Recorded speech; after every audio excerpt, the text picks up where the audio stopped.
Hi, this is Tom Soane and welcome to another drive-by episode of the Anonymous Landlord, because as always, these are the things that I think about on the way to the office. And that's not really a catchphrase, is it, or a slogan? It just is a fact. These are the things that I think about on the way to the office. Anyway, today I saw a question, it was on Facebook actually, and it was from a guy who was asking whether he should buy a 6-bedroom HMO, house of multiple occupancy, or 2 flats. One of them is a 1-bed, one of them is a 2-bed. Now the HMO generates £32,000 per year, and the flats generate £27,000 per year. So his question was, which would you prefer? Which should I get? One or the other? So there's a few factors for that question, and this one relates to people that want to get into property investing. This is a question of risk versus reward. It's also a question that existing landlords that want to invest further and want to grow their portfolio could probably benefit from knowing about, just purely because there is this attraction to HMO properties. And like I say, that's a house of multiple occupancy, meaning a house or a building that's converted into, say, a house share or roomlets, that sort of thing. So yeah, I thought I'd talk through my opinions on that and share my guidance for anybody considering something similar. You might be thinking about getting just a single let, so like a house or that you're just going to rent as one single property rather than a multiple occupancy property. And you might be thinking about, the old thing, isn't it? You see a HMO property and you see that it generates loads of money each month, and you think, oh yeah, that's good cash flow. So what do you need to think about? Well, the first thing is, let's talk about the risk. So with HMO properties, there is a increased risk of the property or parts of the property being empty. Some rooms might be empty more often than a standard single let, which, that's not the end of the world, because actually because you've got 6 bedrooms in that property, if you've got 2 of them empty, you're not going to lose all of your income. So it's not the end of the world, but you are more likely to have more void periods, or periods where rooms are empty. So that's a risk. There's also the problem if you are, let's say you're renting that HMO property to a group of students, of 6 students in that example. If that's a group of students, then again, you're more likely to have all of your rooms empty at some point during your ownership. And again, that's not the end of the world. I'm not saying that that is a deciding factor, but it's a contributing factor. Now that is counteracted or balanced, if you like, by the increased revenue that the HMO property would generate. It does mean you have to be a bit smarter with the money. You need to manage the money that's coming in from that property a lot better, because then you can cover any void periods you might have. So, I couldn't give you a statistic on that, but the general rule of thumb is if you allow for your property to be empty for 1 month of every year and you've still got profit coming in, then you could be quite comfortable with that. Another risk is based on the location of that HMO property, because HMO is very much a demand and supply situation, like all property really, but there is a different element to it when it comes to HMO properties. Because if you have a look in that local area, and here's a quick tip, if you have a look in your local area where that HMO property is, and see first of all, how many HMO properties are being sold, and that's a key. If you can see on the sale market that there's a load of HMO properties that are on the market being sold, that would suggest that they're not generating enough income for the current owner of that property, and therefore there might be a bit of an oversupply in the market, meaning tenants aren't taking those properties, or house sharers aren't taking those properties, students, professional sharers, whatever it may be, maybe they're just not taking those properties. So there's an oversupply, meaning owners are being forced to sell. If that's the case, you might consider that location is not the best one for a HMO or another HMO. Another way to look at that is obviously the rental market. Have a look on the website, the property websites that offer rooms to rent and so on, and see if there's an oversupply of those currently.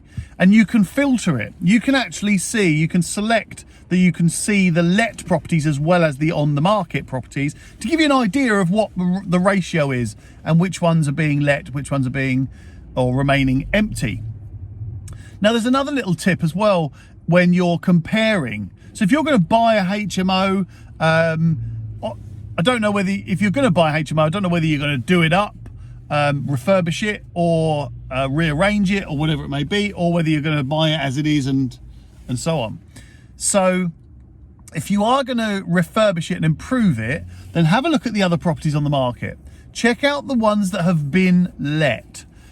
And why have they been let? Ask that question. Do they have certain features? Are they all en suites? Do they have more bathrooms in that building than the other properties that are not let? Do they have a certain type, little kitchenettes maybe? Do they have shower rooms? And what types of finishing do they have? What colours are they? All of those things, have a look through, see what is working in the market and copy it. Simple as that, copy it. And there's another angle as well. If you are going to refurbish it, you'll need to do something that stands out. If there is a bit of a saturated market, it doesn't mean you cannot buy the property, but it means you'll have to do something that makes your property more appealing and better than the others. So that's a way to look for the HMO.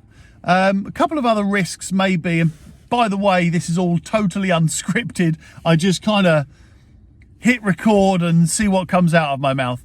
But the other side to it is with the tenants themselves. Now, this is going to sound very detrimental, and I don't mean it to be, but on the whole, you are more likely to have problem tenants in HMO properties than you are in flats. Now, that's not to say you won't get problem tenants in flats, and that's not to say you will get problem tenants in HMOs. I'm just saying you're more likely to get less desirable tenants than in a HMO property than you are perhaps with a flat.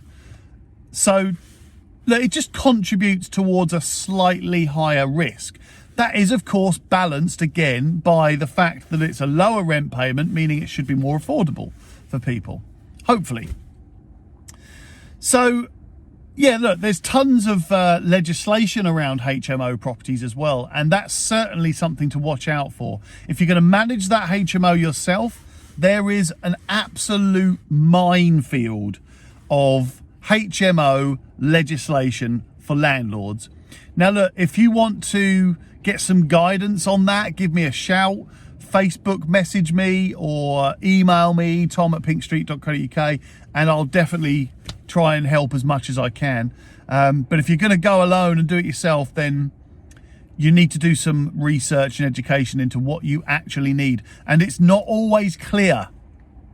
That's the thing I hear from so many HMO landlords. It's not always clear. So make sure you get that bit right. That is critical to owning a HMO. Have I banged on about that enough? Good. Okay, good.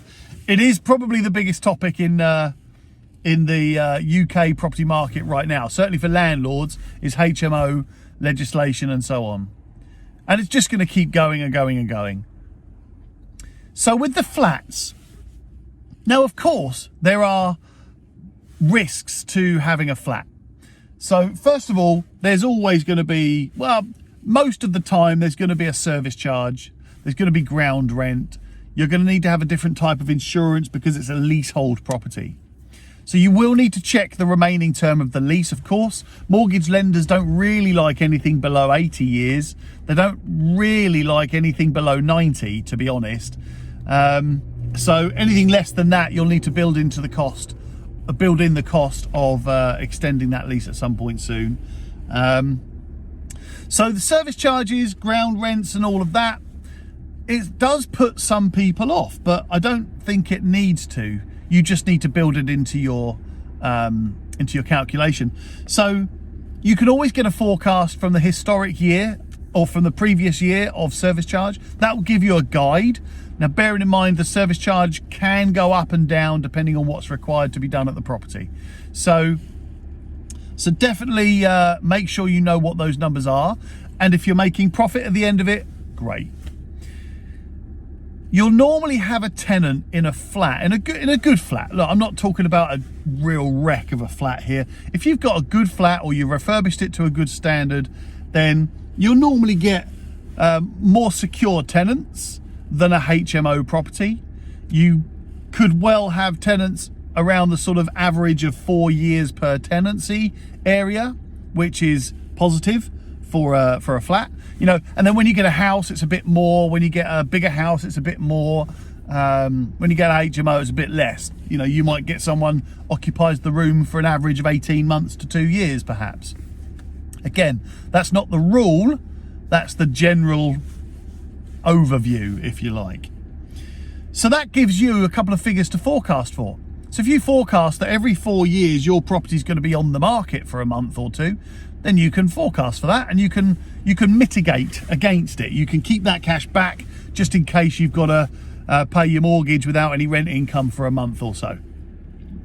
Other things with flats is unexpected costs. So if you are, let's say you buy a flat in a block of flats and the freeholder decides that the car park needs re-tarmacking, for an example, then that would be a cost to you, because you as a leaseholder would need to, normally anyway, would need to contribute towards that. So just know those costs up front. Now, what is the rewards for both? So I've mentioned it a couple of times, but HMO properties do generally, as a building, if you've got a 6-bedroom HMO property, you'll generally bring in more revenue, so rent, than say a flat. Of course you would, right? Because you've got 6 different people paying rent. So if you can get a HMO and it's in a really reliable spot where perhaps there's a high demand, massive hospital or massive university or something like that, that will produce a high demand of tenants that require rooms, then great. As long as you mitigate against the risk of that, then you can actually have quite a good reward. If there's too much supply and not enough demand, I'd probably, personally, I would avoid that. And the same with flats, you know. Flats, again, you could go into an area where there's just so many flats on the market because it's just not got the right demographic. If you've got a little village, for an example, where it's just full of families, it's just a real high density family area, then flats aren't going to be as popular perhaps. And you can tell by checking the demand and the activity in an area for sure. But flats would produce a lower revenue, but it may well be a bit more secure. So your job as the investor is to work out, do I want extra income with higher risk, or do I want lower income with lower risk? And whatever you're more comfortable with is going to be your deciding factor. And that sounds really obvious. Of course it sounds obvious, but hopefully that makes sense. Because I know there are different types of people in the world, isn't there? You get some people that are okay taking risk. But of those people that are okay taking a higher risk, only some of them calculate the risk properly, meaning they work out the worst case scenario and they protect themselves against it. Whereas other people that are okay to take risks just go and take the risks with the view of, oh well, whatever happens, happens. And that's cool. I admire people that have that mentality. But when it comes to investing, you are an investor. And that means you have to invest in a number of things. It's not just about, you're not just investing to make profit. You're investing to reduce risk. You're investing so that the money that you're investing is at its lowest risk possible. And so you have to calculate the risk just as much as you calculate the profit, just as much as you calculate the cash requirement, just as much as you calculate your tax. And that's another thing people always miss, is the tax. Don't forget your tax, everybody. You'll pay tax on the profits, or unless you own it as a personal property, then you'll pay tax on the revenue. Yikes. Anyway, so look, that's me rambling on about HMO properties versus flats. And you could probably translate that into HMO versus houses. Same thing. Houses are much more secure, but a lower revenue, and so on. Now look, I will repeat that the HMO legislation is fierce right now, and the councils are after HMO landlords right now. So there's a couple of ways for you to investigate what legislation you need to know about. Number one, you can talk to a letting agent that does HMO and just find out. Look, I would offer a letting agent to pay for some of their time to talk you through the HMO legislation. You can just explain, hi Mr. and Mrs. Letting Agent, I'm a landlord, I've got a HMO property, or I'm buying a HMO property, and I'm going to manage it myself. I'm sorry, but I'm going to manage it myself. And I wonder if I could pay you for your time to guide me through the legislation that I need to follow and what I need to do. Now, if you go to a little independent letting agent to find that out, then I think they'll be inclined to help you, or they want to help you, because there's two wins for that letting agent. First of all, they get paid a bit for their time. And second of all, if at some point down the line, you decide, do you know what? I'm not going to do this myself. I'm going to pay a letting agent to do it for me. Then who are you going to go to? You're going to go to the letting agent that helped you out in the first place, right? So a win-win for the letting agent and the landlord there. Always a good result when everybody wins. But yeah, don't forget that. That's vital. I'll do as much as I can to share information about HMO properties, but in some instances it changes from council to council.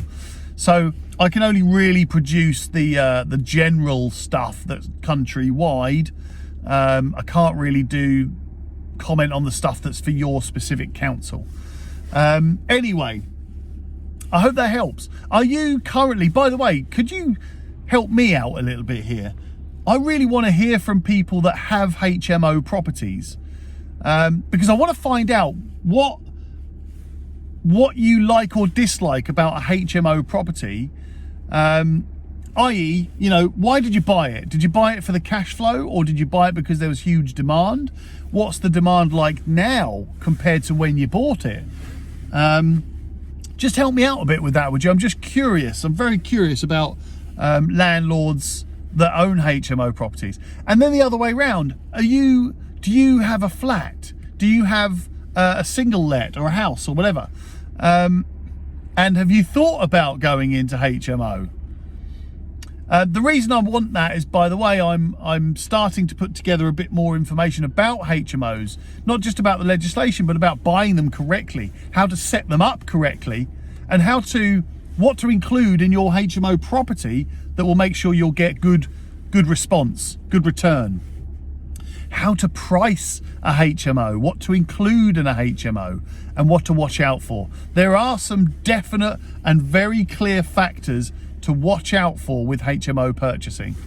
There's a few people as well that you should definitely follow when it comes to HMOs. I won't name drop on this, but if you give me a shout, I'll connect you up with people around the country that are absolute experts in HMO. I will name drop one, actually. If you get into problems with anything to do with HMO properties and you're a landlord, then contact Des Taylor. Des is like the lion of the landlord legal world, and his company Landlord Defence, I'm not getting paid to say this, by the way, but his company Landlord Defence fight the councils like fiercely, and that's the second time I've said the word fierce in this conversation. So anyway, look, I hope that helps. I'd love to hear your feedback on what you thought of that, but hopefully that helps, and if you've got any questions, just give me a shout as always. My name's Tom Soane and this is the Anonymous Landlord.